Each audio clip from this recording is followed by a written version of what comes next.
தனலட்சுமி சீனிவாசன் பல்கலைக்கழகத்தில் 3 நாட்கள் நடைபெற்ற நட்சத்திரா 2026 விழா வெற்றிகரமாக நிறைவு பெற்றது.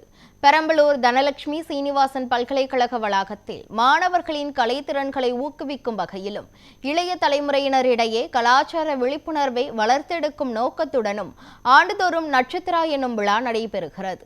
இந்த ஆண்டுக்கான நட்சத்திரா விழா பிரம்மாண்டமான முறையில் தனலட்சுமி சீனிவாசன் பல்கலைக்கழக வேந்தர் சீனிவாசன் தலைமையில் வெற்றிகரமாக நிறைவு பெற்றது.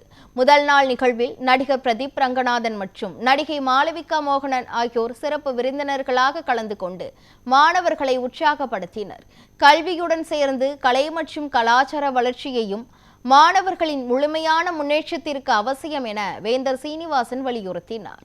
இரண்டாம் நாள் நிகழ்வில் நடிகரும் இசையமைப்பாளருமான ஜி.வி. பிரகாஷ்குமார் வருகை புரிந்து தனது குழுவினருடன் இணைந்து இன்னிசை கச்சேரி நிகழ்த்தி மாணவர்களை உற்சாகப்படுத்தினார்.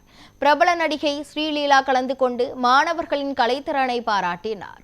மூன்றாம் நாள் மரபும் புதுமையும் இணைந்த பிரம்மாண்ட நிறைவு விழாவில் பிரபல நடிகரும் நடன இயக்குனருமான பிரபுதேவா கலந்து கொண்டு மாணவர்களின் நடன நிகழ்ச்சிகளை பாராட்டினார். நிறைவு விழாவில் வேந்தர் சீனிவாசனின் உரை மாணவர்களுக்கு ஊக்கமும் தன்னம்பிக்கையையும் அளித்தது.